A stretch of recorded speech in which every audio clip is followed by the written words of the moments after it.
Hello everyone, this is Erik Bryant and welcome to the Erik Bryant Show. This is episode number 10 and a repeat performer is back here, my special co-host, my little man. He is here, a little sleepy right now, might be a little fussy at times, but it's all okay. This show is going to be what I was trying to do 2 episodes ago, talking about the baseball trade deadline. My thoughts and feelings on teams that got better and teams that really didn't do anything as far as improving themselves for the last 2 months of the season, as well as possibly the postseason for some teams. First of all, I'm going to go over all the moves that were made that I haven't covered in my past shows that happened the day of or a day or two before the trade deadline. Those of you already know, but just to recap, the Milwaukee Brewers traded Zach Greinke to the Anaheim Angels for shortstop Jean Segura and 2 AA pitchers. Greinke was 9-3 with the Brewers this season with a 3.14 ERA. I'm going to go ahead and name the stuff first, and then I'll give you my thoughts at the end. The Marlins were asking for a top 2 or 3 prospect from every team that wanted Josh Johnson, their starting pitcher, and obviously the Marlins were on a fire sale. They got rid of about 4 or 5 guys, but Josh Johnson was not one of them. He remained a Marlin after the trade deadline. The Baltimore Orioles, they were debating on whether to try and get Joe Blanton, but the money wasn't right.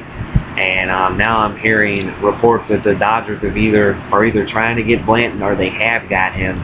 I'm not sure because I haven't looked at the updates yet today, but I will get back to you on that maybe in part 2 or a future show to confirm that if they indeed do have Joe or if they were just looking to try and get it. The Cubs were talking to the Dodgers for a week or a week and a half about trading Ryan Dempster, and they were also trying to put Alfonso Soriano into the deal. As you all know, the Cubs did not get rid of Soriano before the trade deadline, but they are talking about possibly getting rid of him in the waiver period, the 36-year-old outfielder. That would help them a lot to shave even more money off of the cap and give them cap room for next year and the years to follow. The Red Sox were talking about trying to shop Ryan Sweeney around, trying to dump Josh Beckett. That obviously didn't happen. Beckett's still a Red Sox. Cliff Lee was on the trade market. The Rangers were trying to get him. There were reports today that the Dodgers were trying to get Cliff Lee, but nothing. Haven't heard anything about that yet. If the Phillies went on almost as big, scratch that head, big. The Phillies went on almost as big a fire sale, if not bigger than the Marlins. What my son just did, that's probably what a lot of Philly fans are doing after this season, thinking the team was going to be great, adding Papelbon and everything. They did this after halfway through the season when they're like 18 games out of first. But anyway, the Giants, talking about someone who actually did acquire someone. The Giants acquired Marco Scutaro from the Rockies for minor league infielder Charlie Colburn, and the White Sox got Francisco Liriano from the Twins for infielder Eduardo Escobar and pitcher Pedro Hernandez. I think that helped the White Sox with Liriano because Chris Sale had arm soreness. They had to sit him down for maybe a few starts, maybe a month, and they get another capable left-hander to come in and kind of try and take the place of Sale in the rotation to try and stay in first place and maybe make a run into the playoffs. Scutaro was a good pickup, I think, for the Giants, with Pablo Sandoval being on the DL, a good utility player in Scutaro who can give you spot starts, come off the bench, give you late defense off the bench. So he was a good pickup, I think, for the Giants, who are trying to stay in this race with the Dodgers, who are just finding everybody at the trade deadline. The Rangers acquired Ryan Dempster at the last moment, 2 minutes before the trade deadline, everybody was talking about the Cubs possibly shopping him to the Braves or the Dodgers, but in the end the Rangers got Dempster for third baseman Christian Villanueva and the pitcher Kyle Hendricks. The Reds really strengthened their bullpen, getting pitcher Jonathan Broxton from the Royals for pitchers Donnie Joseph and J.C. Solberian. The Giants counteract with getting Hunter Pence, the outfielder from the Phillies, for outfielder Nate Sherholz, catcher Tommy Joseph, and pitcher Seth Rosen. The Dodgers got Shane Victorino from that same Philly team for reliever Josh Lindblom and minor league pitcher Ethan Martin. Pirates went to the Marlins and got Gabby Sanchez. And they also got Kyle Kaminska from the Marlins for Gorky Fernandez, a minor league outfielder. And the sandwich pick between the first and second rounds of the 2013 first-year player draft. Cardinals went and got a bullpen pitcher from the Marlins, Edward Mujica, for 2010 first-round pick Zach Cox. The Boston Red Sox got a lefty in their pen, Craig Breslow, from the D-backs for reliever Matt Albers and outfielder Scott Podsednik. There was a lot of moves, a lot of things I haven't been able to cover over the last few days. The Yankees got Casey McGee from the Pirates for reliever Chad Qualls, who the Yankees had just picked up the day before. Pirates got outfielder Travis Snyder from the Blue Jays for reliever Brad Lincoln. The Dodgers picked up pitcher Brandon League from the Mariners, a very good bullpen pitcher, for a couple of prospects. Rangers went to the Cubs, got Giovanni Soto in cash consideration for Double-A pitcher Jake Brigham and a player to be named later, Art Cash. And the Braves got Paul Maholm and Reed Johnson from the Cubs for pitcher Arodys Vizcaíno, coming off of Tommy John surgery, and another minor league pitcher.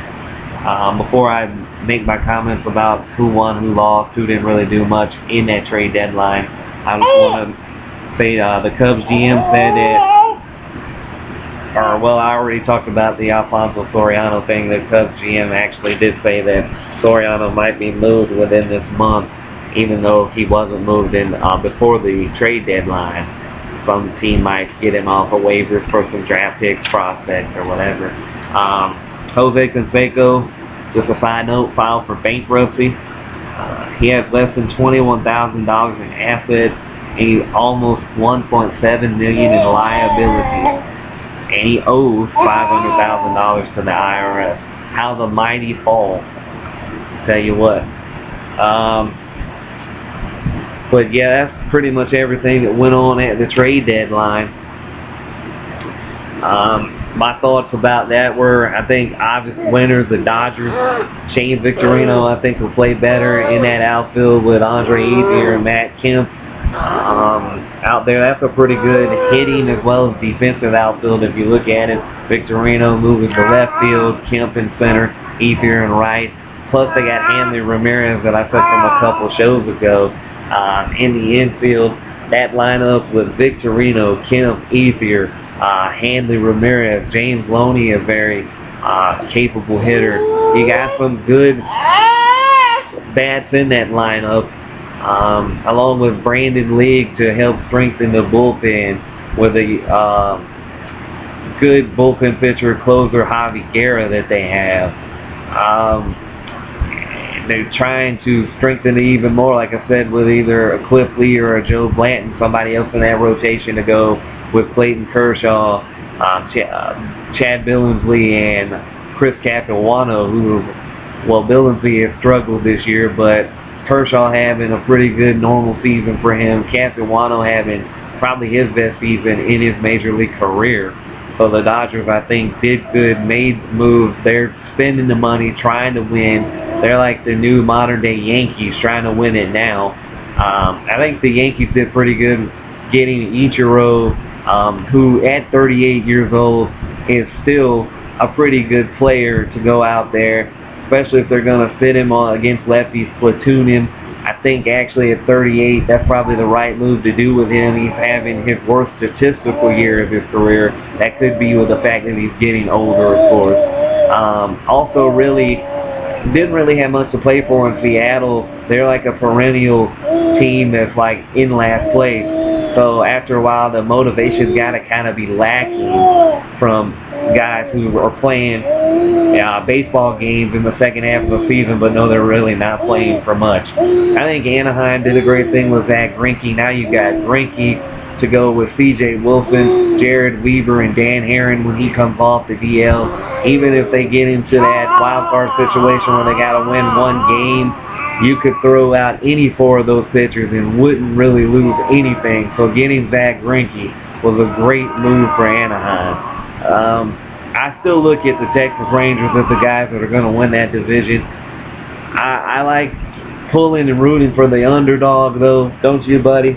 So I would love to see the Oakland Athletics, with no real big superstar, win that division. They're 3.5 games out. The Angels are actually in third place right now in that division. But I think with the adding of Greinke, the hitters they have if they come around, the young bats like Trout and Trumbo, who have had a great first season in their major league career, I think that they can do a whole lot for them. I think Anaheim probably will pull into second place, but I would just love to see the small market team like the Oakland A's pull it out, at least get to the playoffs as the wild card. That'd be great. Like teams like the Pirates, I like seeing them do something. They haven't been relevant in a long while. I like to see the Washington Nationals, who are in first place, do something. But I'm looking at, personally, I think Texas winning that division. I look in the Central, even though I like the White Sox and they've done great thus far, I would look in the end probably the Detroit Lions. Wow, the Detroit Tigers taking over that division and possibly winning it. I see the White Sox maybe getting in that wild card spot. And then in the other division, hate to say it, but I mean, the Yankees have such a big lead. I don't see anybody really pushing back in. I mean, they lead the Orioles by 6 games, but I think 6 games will be enough. I still, when it comes playoff time, don't like the Yankees starting rotation. That's been their problem for 3 or 4 seasons. But they win the they win the division, they'll make it to the playoffs. So I think the division winners, you got the Yankees, the Tigers, the Rangers. I see the 2 wild card spots. Since it's 2 this time, I see it going to the White Sox and the Anaheim Angels. And it's really a close race. I'm not really even going to comment at this time any further than that. I'm just going to say the playoff teams, I think. Then the National League, I say the Nats hold on. Even if they sit Strasburg, the Nats hold on. They win that division. Then the National League East, I hope they do anyway. Sorry, Dad, Braves fan. I see the Central, the Reds. Everybody's saying the Cardinals are going to make this triumphant comeback like they did last year, go all the way and win the World Series again. Don't see it happening. The Reds are winning that division, especially since Jonathan Broxton is in the bullpen. You got a guy in the 8th inning now with Broxton who can throw over 100. You got a closer in Aroldis Chapman who can throw over 100. So after 7 innings, if you don't have the lead, good luck getting it. The Reds will win that division. I see in the West, Dodgers and Giants are close, but with all the moves the Dodgers made at the trade deadline, Dodgers win that division. So the Dodgers win their division, the Reds are winning theirs, the Nats are going to win their division. It's going to be close for those 2 wild card spots in the National League. I'm going to go with the Braves tradition, the Braves and Giants winning those 2 wild card spots. I'd love, like I said, the small market Pirates to get in. I don't see them having enough. I don't see the Cardinals coming back. The National League East is a 2-team race with the Nats and the Braves, but I think the National League West is also 2-team with Dodgers and Giants. So those are the teams that I think will get into the playoffs. Maybe at a later date if it gets closer to the playoffs, I'll go further into it, but I think it's too close to call right now. It's wide open. I think that makes the baseball season good this year because any of those teams that I named could probably win it all, go on a big run like the Cardinals did last year. My co-host went away. EJ, you want to say something in the last 10 seconds, bud? Dada. That's who rules, isn't it, buddy? All right, this is the Erik Bryant Show. All I have for you in part 1. Bye-bye.